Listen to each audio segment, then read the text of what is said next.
Hello guys, welcome back to our channel. I am Nikita Arora, a bridal makeup educator and an makeup artist.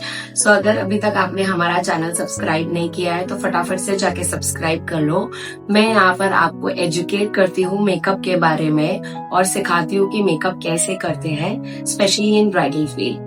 सो आज हम जा रहे हैं वंदना के पास उसका ब्राइडल मेकअप करने। और वंदना है हमारी महाराष्ट्रियन ब्राइड। उनका रिक्वायरमेंट था, बहुत ही सिंपल लुक चाहिए था उन्हें, and she wanted to be herself. So let's get into the video.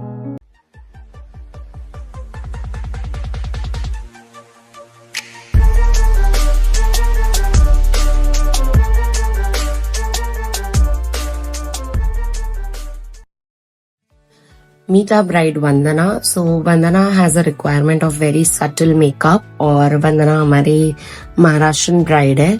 तो यहाँ पर मैं उनके ब्राउज के साथ फिलिंग शुरू कर रही हूँ। जैसे कि आप सबको पता है, मैं यहाँ पर एनास्टेसिया बेवरली हिल्स का ब्राउ पोमेड यूज कर रही हूँ। इसकी प्रोडक्ट लिंक आपको हमारे डिस्क्रिप्शन में मिल जाएगी। अगर अभी तक आपने हमारे चैनल को सब्सक्राइब नहीं किया है तो फटाफट से जाके आप सब्सक्राइब कर लें, बिकॉज हम आपको बहुत सारे ऐसे ट्यूटोरियल्स देते हैं और बहुत सारी टिप्स एंड टेक्निक्स और ट्रिक्स बताते हैं। तो अगर आपने अभी तक हमारा चैनल सब्सक्राइब नहीं किया है तो फटाफट से कर लीजिए। यहाँ पर हम आई बेस क्रिएट कर रहे हैं with the help of a liquid concealer, जो मैंने यहाँ पर यूज किया है फॉरएवर 52 का।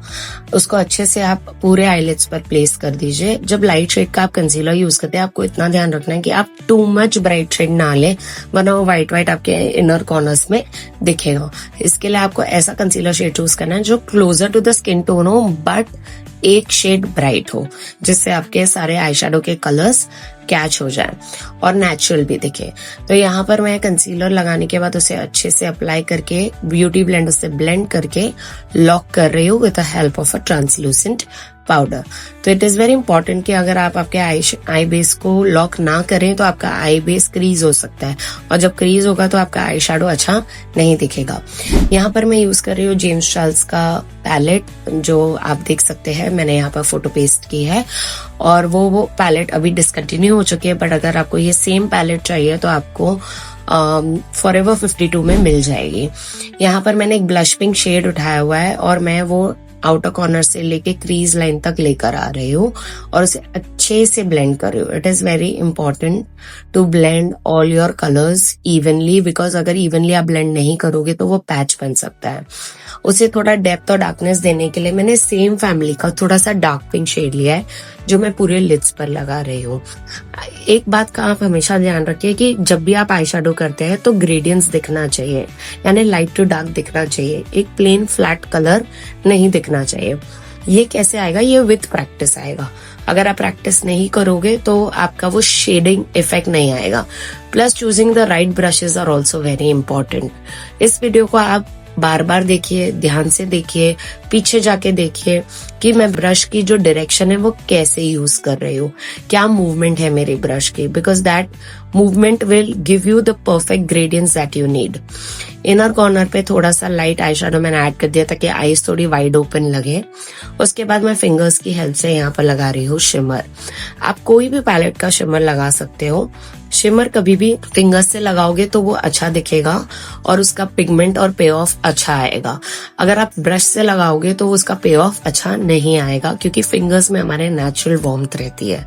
मैंने ये पूरे लिड्स पर अच्छी तरह से लगा लिया है और फिंगर्स की मदद से उसे अच्छे से ब्लेंड कर लिया है। अब उसके एजेस को हम अच्छे से ब्लेंड कर लेंगे with the help of a brush, क्योंकि कोई भी चीज की शार्प लाइन नहीं होनी चाहिए। मैं हमेशा बोलती हूँ, अगर आप चाहते हो आपका आई शैडो स्मूथ दिखे तो आपकी लाइंस हमेशा सॉफ्ट होनी चाहिए। यहाँ पर जब तक आपको आपका एक्चुअल लुक जैसा आपने विजन किया है वैसा नहीं आता, तब तक आपको काम करते रहना है।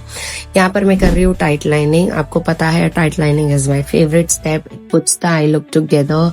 अगर आपका आई लुक आप चाहते हो कि बहुत अच्छा और फिनिश्ड दिखे तो आपको ये स्टेप बिल्कुल भी स्किप नहीं करना है।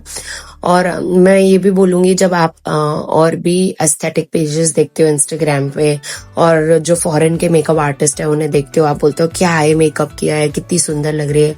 तो ये एक वो सीक्रेट टिप है जिससे आपका आई मेकअप अच्छा दिखता है, जो है टाइट लाइनिंग।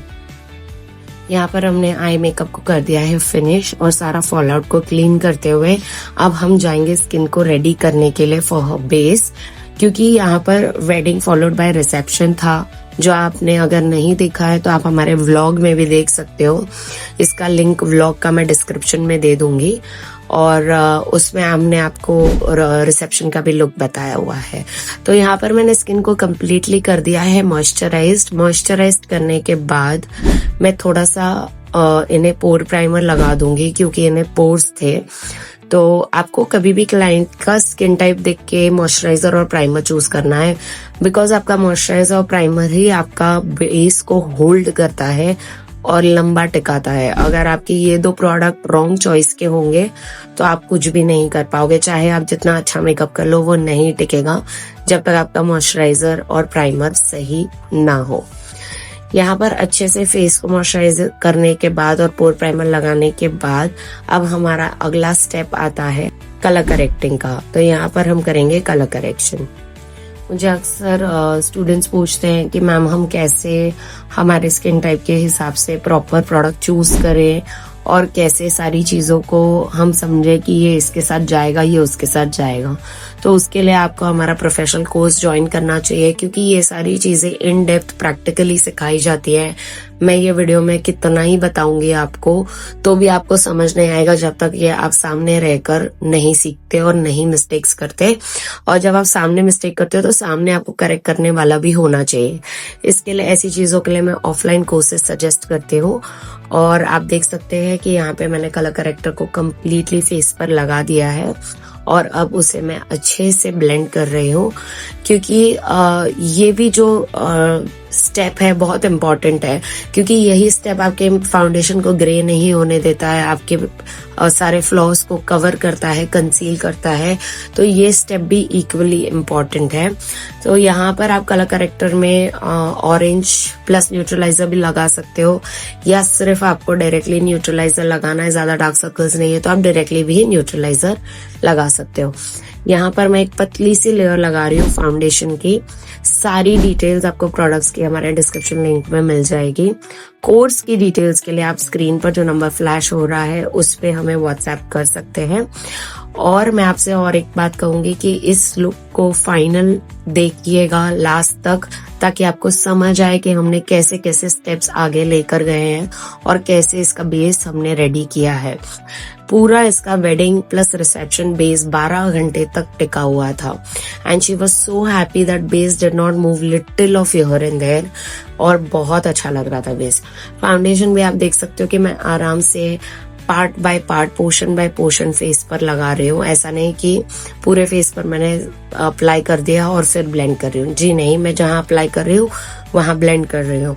और लास्ट में ब्यूटी ब्लेंडर से लेके हम सारे फेस पर एक बार ब्लेंड कर लेंगे, क्योंकि जो भी एक्स्ट्रा प्रोडक्ट होता है वो आपका ब्लेंडर कैच कर लेता है और जो ब्रशेस के भी स्ट्रोक रह जाते हैं उसे भी ब्लेंडर स्मूथ आउट कर लेता है।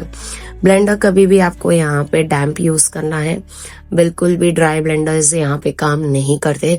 कितना डैम्प, कैसा डैम्प, वो आपको मैं प्रैक्टिकली सिखा पाऊंगी, वरना आप खुद से भी घर पे ट्राई कर सकते हो। जब हम फाउंडेशन लगा देते हैं तो हमारा फेस फ्लैट हो जाता है और फ्लैट फेस में आपका डायमेंशन चला जाता है।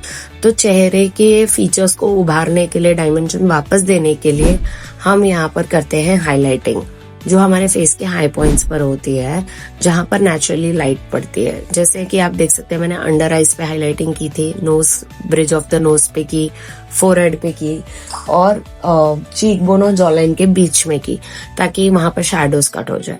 और उसे अच्छे से फिर मैंने ब्लेंड कर लिया है with the help of a beauty blender. तो सारा फेस का जो डायमेंशन है वो वापस आ गया है। तो यहाँ पर मैंने लगा दिया है cream blush, because cream blush is equally important. आपका जो पाउडर ब्लश है वो टिकेगा नहीं अगर आप क्रीम ब्लश नहीं लगाओगे तो। और वैसे भी मेकअप में रूल है कि सारा क्रीम वर्क पहले करना है, पाउडर वर्क बाद में करना है। तो पहले हम यहाँ पर क्रीम ब्लश लगाएंगे, उसके बाद हम यहाँ पर करेंगे पाउडर लॉकिंग। और यहाँ पर पाउडर लॉकिंग के पहले हम सारी चीजों को अच्छे से ब्लेंड कर लेंगे, बिल्कुल भी फाइन लाइंस दिखनी नहीं चाहिए, तभी जाके आपका पाउडर इन प्लेस सेट होगा। मैं उन स्टूडेंट से सबसे ये कहना चाहती हूँ कि अगर आपने ठानी है, आपने सोचा है आपको कोर्स करना है और आपको ऐसा लगता है कि आप में थोड़ा सा भी टैलेंट है, आप ये कर लोगे, और टैलेंट अगर नहीं भी है पर पैशन है कि हाँ मैं ये कर सकती हूँ, तो आप जरूर अपने आसपास की कोई एकेडमी ज्वाइन करिए या हमारी एकेडमी ज्वाइन कीजिए और अपनी स्किल को आगे लेकर जाइए। अगर आप एकेडमी नहीं ज्वाइन कर सकते तो आप हमारी यूट्यूब वीडियोस भी देखकर घर बैठे सीख सकते हैं, बट हाँ एकेडमी ज्वाइन करने से आपका मेकअप थोड़ा प्रैक्टिकली अच्छा हो जाएगा। तो मैं हमेशा यही सजेस्ट करती हूँ कि एक आध बार तो ऑफलाइन कोर्स कर लेना चाहिए। और यहाँ पर आप देख सकते हैं कि पाउडर लॉकिंग मैं यहाँ पर पफ से कर रही हूँ, आप ब्रश से भी कर सकते हैं अगर आपको थोड़ा semi matte kind of look चाहिए तो, बट जब भी हमें लॉन्ग लास्टिंग लुक चाहिए होता है तो हमें पाउडर पफ से ही करना चाहिए। आप सोचिए जब मैं आपको YouTube वीडियो पे इतना कुछ फ्री में बता देती हूँ तो जब आप क्लास में आओगे तो आपका एक्सपीरियंस कैसा होगा। हमारी क्लासेस है यहाँ पर गोरेगांव वेस्ट मुंबई में, क्योंकि मुझे अक्सर स्टूडेंट्स पूछते हैं आप कोर्स तो बता देते हो लेकिन क्लास कहाँ है वो नहीं बताते। तो क्लास है हमारी गोरेगांव वेस्ट मुंबई में, यहाँ पर स्क्रीन पर नंबर फ्लैश हो रही है, आप इस पर हमें व्हाट्सएप कीजिए। कोर्स हमारा फर्स्ट वीक ऑफ अगस्त में कभी भी स्टार्ट होने वाला है, 2-3 सीट्स ही बची है, हम 8 से 10 स्टूडेंट्स ही लेते हैं। तो अगर अभी तक आपने एनरोल नहीं किया है, आप एनरोल करना चाहते हैं तो फटाफट से इस नंबर पे व्हाट्सएप कर दीजिए। पाउडर लॉकिंग के बाद मैं यहाँ पर फाइनल फिनिशिंग दे रही हूँ जो है मेरी आईब्रोज की, और पाउडर ब्लश ऐड कर रही हूँ। पाउडर ब्लश भी ऐड करना बहुत जरूरी है क्योंकि blush is the first thing which vanishes in your makeup. तो ब्लश आपको लॉन्ग लास्टिंग करने के लिए थोड़ा सा ऐड ऑन करना रहता है, क्योंकि जब तक वो रेडी होके बाहर जाएगी 4 फोटोज खींचेगी उसमें ही उसका ब्लश आधा हो जाएगा। प्लस जो आप फोटोज देखते हो उसमें सिर्फ 50% ब्लश दिखता है अनटिल फोटो को एडिट किया हो। तो अगर आपको चाहिए कि फोटोज में थोड़ा नेचुरल दिखे तो आपको इन रियल थोड़ा सा ब्लश ज्यादा लगाना पड़ेगा, तभी जाके वो 50% ही कैच आउट होगा कैमरा में। यहाँ पर कॉन्टोर और ब्लश करने के बाद मैं आ गई हूँ लिप्स पर। ब्राउन लिप लाइनर मैंने लिया है और उसे अच्छे से आउटलाइन कर दिया है। अब मैं क्रीम लिपस्टिक से एक अच्छा सा क्रीमी सा बेस रेडी कर रही हूँ लिप्स के ऊपर। ये स्टेप्स जब आप फॉलो करते हो तब आप इतना समझ लो कि आपकी लिपस्टिक लॉन्ग लास्टिंग रहने वाली है, क्योंकि अगर आप डायरेक्ट लिक्विड लिपस्टिक लगाते हो और आपको लिप बाइटिंग की आदत है, खुद के लिप्स आपको खाने की आदत है, तो वो आपका लिक्विड लिपस्टिक की परत निकल जाएगी, प्लस आप कुछ खाओगे तो भी जल्दी निकल जाएगी। लेकिन अगर उसके नीचे एक क्रीम बेस होगा तो लिक्विड लिपस्टिक आपकी उसको अच्छे से ग्रैब करेगी। लिक्विड जो फॉर्मूला है वो होता है मैट, क्रीम फॉर्मूला है वो होता है क्रीमी। तो क्रीमी गीला होता है जिसको जाके मैट चीजें चिपक जाती है, जैसे हमारे गीले फाउंडेशन पे मैट पाउडर चिपक जाता है, सेम हमारा लिपस्टिक में भी वैसा ही है। यहाँ पर लिपस्टिक फिनिश करने के बाद मैंने लैशेस पे मस्कारा लगा दिया है और हमने यहाँ पे कर दिया है सेटिंग स्प्रे, और आप देख सकते हैं यहाँ है हमारी final look. So I hope you guys liked it, और ऐसी और ब्राइडल ट्रांसफॉर्मेशंस देखने के लिए हमें इंस्टाग्राम पे फॉलो करना ना भूलें, प्लस हमारे चैनल को भी फटाफट से सब्सक्राइब कर लें। सी यू अंटिल नेक्स्ट टाइम।